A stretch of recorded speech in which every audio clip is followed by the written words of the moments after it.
இயேசுவில் அன்பார்ந்தவர்களே, ஜீவ அன்னையினுடைய பக்தர்களே,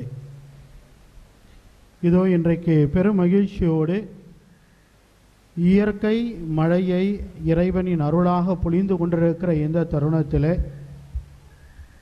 அன்னை மரியாவை நம் ஒவ்வொருவருடைய வாழ்க்கையிலே தந்திருக்கிற இறைவனுக்கு நன்றியை செலுத்தி கொண்டிருக்கின்ற நேரம்.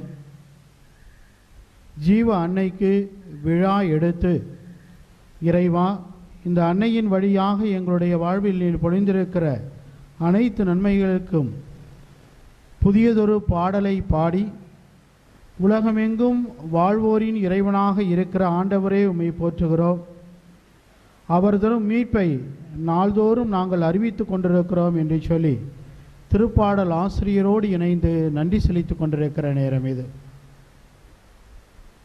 வாழ்வின் ஊற்றும் ஆதாரமாகிய இறைமகன் இயேசுவையே தன்னுடைய உதரத்தில் தாங்கியிருக்கிற அன்னை மரியாவை ஆச்சரியத்தோடு உற்று நோக்குகிற நேரம். இன்றைக்கு நாம் வாசிக்க கேட்ட நற்செய்தியை நம்முடைய கண்முன் கொண்டு வருவோம். அன்னை மரியாள் தன்னுடைய வீட்டிலே தனித்திருக்கிற நேரம், இறைவனுடைய தூதர் அவருக்கு இறைவனுடைய திட்டத்தை அறிவிக்கின்ற அற்புதமான ஒரு சூழல். இளம் பெண் இறைவனின் தூதராக தன் முன்னிலையில் இருக்கிற அந்த வானவரினுடைய வார்த்தையிலே தன்னையே கரைத்து கொண்டாலும், தன்னுடைய உள்ளத்தில் இருக்கிற எண்ணத்தை எல்லாம் ஒரு உரையாடலாக அவருடைய திருப்பாதத்திலே சமர்ப்பிப்பதை நாம் பார்க்கிறோம். இந்த அற்புதமான நற்செய்தியை இன்னும் 2 வாரத்திலே கிறிஸ்து பிறப்பு பெருவிழாவினுடைய உச்சக்கட்ட நிகழ்வாக நாம் கொண்டாட இருக்கிறோம். திருவருகை காலத்தில் இருக்கிற நமக்கு இந்த நிகழ்வை ஒருமைப்படுத்தி ஒருங்கிணைத்து மிகப்பெரிய ஒரு கொண்டாட்டமாக கொண்டாடுகின்ற கீழை திருச்சபையிலே இருக்கிற ஒரு பாரம்பரியம் இவ்வாறு சொல்லுகிறது. அன்னை மரியாவுக்கும் வானதூதருக்கும் இந்த அற்புதமான உரையாடல் நடந்து கொண்டிருக்கிற இந்த தருணத்தில் விண்ணகமும் வானதூதர்களும் மன்னகமும் அமைதியாக அன்னை மரியாவினுடைய முகத்தை உற்று நோக்கி கொண்டே இருந்ததாம். அவர்களுக்குள் இனம் புரியாத ஒரு அச்சம். உலகமே ஸ்தம்பித்து நின்று போனது. அண்ட சராசரம் அமைதி இல்லாமல் அமைதியாக நிலைத்து போயிருந்தது.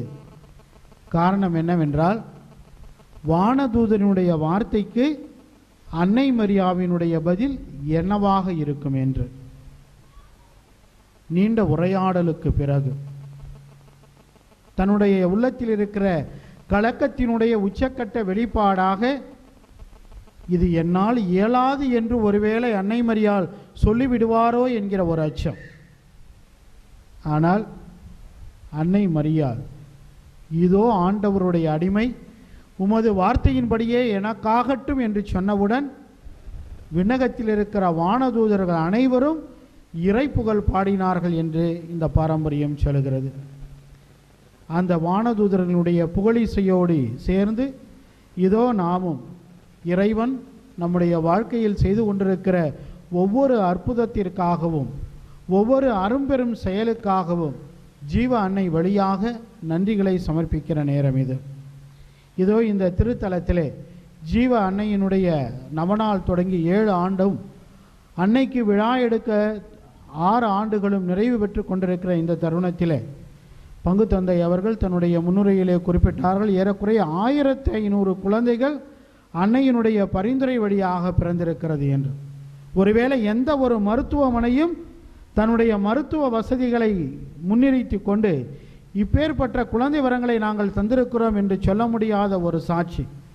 மருத்துவர்களாய் கைவிடப்பட்டவர்கள் இனிமேல் எனக்கு குழந்தையே கிடைக்காது என்று எண்ணி, இறைவா எனக்கு இதை தான் நீ தந்திருக்கிறாயா என்று ஏராளமான வினாக்களோடும் கேள்விகளோடும் கைவிடப்பட்டதாக எண்ணிக்கொண்டிருந்தவர்கள் இதோ இந்த அன்னையினுடைய திருவடிகளிலே வந்து, அன்னையே உம்முடைய திருவடிகளிலே நாங்கள் சரணாகதி ஆகிறோம், உம்முடைய பரிந்து பேசுதலால் உம்முடைய பரிந்துரை ஜெபத்தால் எங்களுக்கு குழந்தை வளத்தை தந்து நாங்களும் இறைவனுடைய ஆசீர்வாதத்தால் நிரம்பி இருக்கிறோம் என்பதை எங்களுக்கு தாரும், நாங்களும் பிறருக்கு சாட்சிகளாக வாழ எங்களுக்கு வாய்ப்பை தாரும் என்று வந்திருந்த எண்ணற்ற தம்பதியினருடைய உள்ளத்திலே அவர்களுக்கு குழந்தையை தந்த மகிழ்ச்சியை தந்திருக்கிற இந்த அன்னை மரியாவை நினைத்து போற்றிக் கொண்டிருக்கிற இந்த நேரத்தில் இன்றைய சாட்சியத்திற்கு முன்பாக வாசிக்கப்பட்ட வாசகத்தை நம் கண்முன் கொண்டு வருவோம். ஆண்டவருடைய திருப்பேழை இருக்கிற அந்த அற்புதமான ஆலயத்தில் அண்ணா திருப்பேழை முன் நின்று மன்றாடி கொண்டிருக்கிறார். எல்கானா அண்ணா என்கிற அந்த தம்பதியினருடைய வாழ்விலே இறைவனுடைய அற்புதம் நிறைவேற வேண்டும் என்கிற திருவுளம் இருக்கின்ற காரணத்தினால் ஏலி சொல்லுகிற வார்த்தை, அவரை கூர்ந்து நோக்குகிறார்.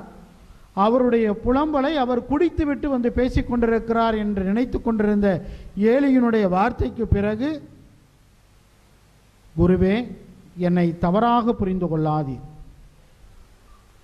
ஆண்டவருடைய திருப்பிரசன்னத்தில் அவருடைய வரத்திற்காக, அவருடைய அருளாசிற்காக நான் ஜெபித்துக் கொண்டிருக்கிறேன் என்று சொன்ன அண்ணாவினுடைய வார்த்தையை கேட்ட பிறகு ஏலி சொல்கிற மிக அற்புதமான ஒரு வார்த்தை, மன நிறைவோடு செல், மன நிறைவோடு செல்.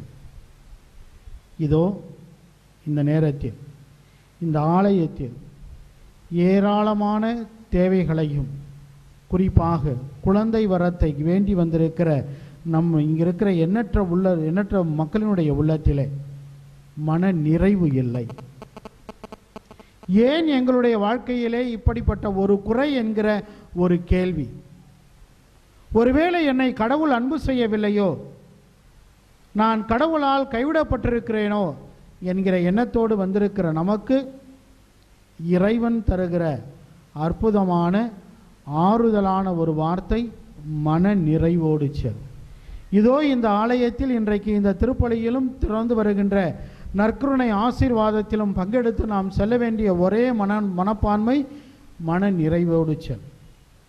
மன நிறைவு எங்கு இருக்கிறதோ அங்கு இறைவனுடைய வல்ல செயல் முழுமையாக செயல்படும். மன நிறைவு நமக்கு இந்த உலகத்தில் இருக்கிற செல்வத்தினால் கிடைக்கப் போவது இல்லை. அன்பார்ந்தவர்களே, நாம் நினைத்து கொண்டிருக்கிறோம், எனக்கு மிகப்பெரிய செல்வமும் சொத்தும் பதவியும் வீடும் வசதி வாய்ப்பும் என்னுடைய வாழ்க்கையில் இருக்கிறது என்றால் எனக்கு மனநிறைவு இருக்கும் என்று. ஆனால் இவையெல்லாம் பொய் என்று சபை உரையாளர் சொல்கிறார். ஒருவர் தனி மனிதராய் வாழ்கிறார், அவருக்கு பிள்ளை இல்லை, உடன் பிறந்தாரும் இல்லை, என்றாலும் ஓயாது உழைக்கிறார். ஆனால் தமக்கிருக்கும் செல்வத்தால் ஒருபோதும் மன நிறைவு அடைவது இல்லை. தாம் இவ்வாறு உழைப்பதும் எவ்வகையான இன்பத்தை அனுபவியாமல் இருப்பதும் யாருக்காக என்று அவர் எண்ணி பார்ப்பதும் இல்லை. அன்பார்ந்தவர்களே, இந்த உலகம் தர முடியாத மன நிறைவை, இந்த உலகம் நமக்கு தர முடியாத நிம்மதியை இறைவன் நமக்கு தருகிறார். அந்த மன நிம்மதியையும் நிறைவையும் இறைவன் குழந்தை பேற்றின் வழியாக, குழந்தை செல்வத்தின் வழியாக தருகிறார். இந்த குழந்தை செல்வம் என்பது ஒரு நற்செய்தி. இன்றைக்கு நாம் வாசிக்க கேட்ட முதல் வாசகத்திலே பவுலடிகளால் மிக அற்புதமாக சொல்லுகிறார், நான் இவ்வளவு கடினப்பட்டு உழைக்கிறேன், எனக்கு மன நிறைவு கிடைக்கிறது என்றால் அந்த மன நிறைவு நான் அறிவிக்கின்ற நற்செய்தியின் வழியாக கிடைக்கிறது என்று சொல்கிறார். நமக்கு இறைவன் தருகிற நற்செய்தி என்ன? நாம் அறிவிக்க போகிற நற்செய்தி என்ன? நாம் அறிவிக்கின்ற நற்செய்தியும் நாம் அறிவிக்க போகின்ற நற்செய்தியும் வார்த்தை மனு உருவான இயேசுவினுடைய ஆசீர்வாதமாயிருக்கிற நம்முடைய குழந்தைகள். குறைவோ நிறைவோ ஏதாக இருந்தாலும் மன நிறைவு கொள் என்கிற சீராக்கின் ஞான நூல் அந்த மன நிறைவை நாம் பெறுகின்ற குழந்தை செல்வத்தின் வழியாக இறைவன் நம்முடைய வாழ்க்கையிலே தருகிறார் என்பதை உணர்ந்து கொள்ள நமக்கு அறிவிக்கின்றது. நாம் யாருக்கு அஞ்சுகிறோம்? நாம் யாருக்கு பயந்து போயிருக்கிறோம்? யாரை கண்டு நாம் ஒதுங்கி நிற்கிறோம்? பல நேரங்களில் நம்முடைய வாழ்க்கையிலே நடக்கிற மிக சராசரிய வாழ்க்கை அனுபவம் நம்மை நோக்கி பேசுபவர்களை நோக்கி, ஏன் இவருடைய வாழ்க்கையிலே இப்படியெல்லாம் நடந்து கொண்டிருக்கிறது என்பதை என்று கூறுகிறவர்களை பார்த்து நாம் அஞ்சி ஒதுங்கி நடுநடுங்கி நின்று கொண்டிருக்கிறோம். இன்றைக்கு நமக்கு தரப்படுகின்ற அழைப்பு, ஆண்டவருக்கு அஞ்சி நடந்தால் ஆயுள் நீடிக்கும். ஆண்டவருக்கு அஞ்சி நடந்தால் ஆயுள் நீடிக்கும். அவ்வாறு நடப்பவருக்கு மன நிறைவு கிடைக்கும். அவ்வாறு நடப்பவருக்கு மன நிறைவு கிடைக்கும். தீங்கு அவரை அணுகாது. தீங்கு அவரை அணுகாது. மன நிறைவு. மன நிறைவோடு செல். தோபியா நூலிலே நாம் பார்க்கிறோம். தோபித்து சாராவை மணமுடித்து கொண்டு வருகிற பொழுது அந்த சாராவினுடைய பெற்றோர் சொல்லுகிற வார்த்தை, தாயும் தகப்பனும் சொல்லுகிற வார்த்தை, மன நிறைவோடு செல். மன நிறைவோடு செல். இனி நீ எங்கு செல்கிறாயோ அது உன்னுடைய வீடாக அமையும். அன்பார்ந்தவர்களே, இதோ இந்த திருப்பலியை முடித்துக்கொண்டு நாம் வீட்டுக்கு செல்கிற பொழுது மன நிறைவோடு செல்வோம். நமது வீட்டில் இருக்கிற மன நிறைவு நாம் வேண்டி வருகின்ற குழந்தை செல்வமாக, நாம் வேண்டி வந்திருக்கின்ற உடல் நலமாக, நாம் வேண்டி வந்திருக்கின்ற கடன் பிரச்சனையிலிருந்து விடுபடுகின்ற ஆசீர்வாதமாக, நாம் வேண்டி வந்திருக்கின்ற நம்முடைய குழந்தைகளுக்கு உடல் நலமும் நல்ல திருமண வாழ்வுமாக அமையும். மன நிறைவு எங்கு இருக்கிறதோ அங்குதான் இறைவனுடைய ஆசீர்வாதம் செயல்படும். மன நிறைவு எங்கு இருக்கிறதோ அங்கு இறைவனுடைய ஆற்றல் செயல்படும். இறை பற்று பெரும் ஆதாயம் தருவதுதான் பவுலடிகளார் சொல்லுகிற வார்த்தை. இறை பற்று பெரும் ஆதாயம் தருவதுதான், ஆனால் மன நிறைவுள்ளவர்களுக்கே தரும் என்று சொல்லப்படுகிறது. நம்பிக்கை, விசுவாசம், இந்த இரண்டு மிகப்பெரிய ஆசீர்வாதத்தோடு இன்றைக்கு நாம் இதோ இந்த ஆலயத்தில் கூட இருக்கிறோம். நம்முடைய நம்பிக்கை நிறைவு பெறும், நம்முடைய விசுவாசம் நிறைவு பெற வேண்டுமானால் நாம் மன நிறைவுடையவர்களாக இருக்க வேண்டும். இன்றைக்கு நாம் பாடிய தியான பாடல், முதுபெரும் தந்தை என்று சொல்லப்படுகிற ஆபிரகாமினுடைய வாழ்க்கையிலும் மிகப்பெரிய சோதனை இருந்தது. அவர் செய்த மிக முக்கியமான ஒரு காரியம், தன்னை நோக்கி வந்தவர்களை நம்பிக்கையோடும் மன நிறைவோடும் வரவேற்றதான்.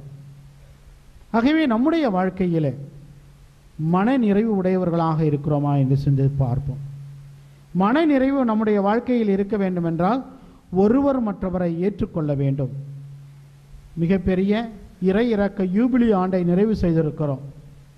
இறை இறக்க யூபிலி ஆண்டிலே மீண்டும் மீண்டும் நமக்கு சொல்லப்பட்ட செய்தி, ஒருவர் மற்றவரை ஏற்றுக்கொள்வோம், ஒருவர் மற்றவரை மன்னிப்போம், ஒருவர் மற்றவரை அன்பு செய்வோம். தாழ்ச்சி நிறைந்த உள்ளத்தோடு நம்முடைய வாழ்க்கையிலே மன்னிப்பும் மன நிறைவும் ஏற்றுக்கொள்ளுதலும் அன்பும் இருக்கிறது என்றால் நாம் ஆசீர்வாதம் நிறைந்தவர்களாக இருப்போம்.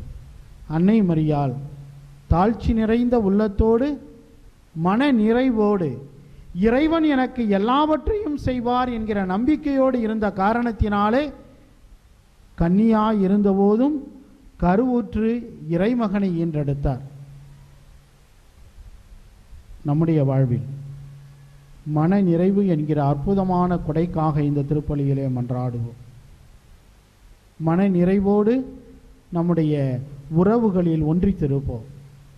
அவ்வாறு ஒன்றித்திருக்கிற பொழுது நாம் வேண்டி வந்திருக்கிற அத்துணை ஆசீர்வாதங்களையும் ஜீவ அன்னையினுடைய பரிந்துரை வழியாக இறைவன் நமக்கு பெற்றுத்தருவார்.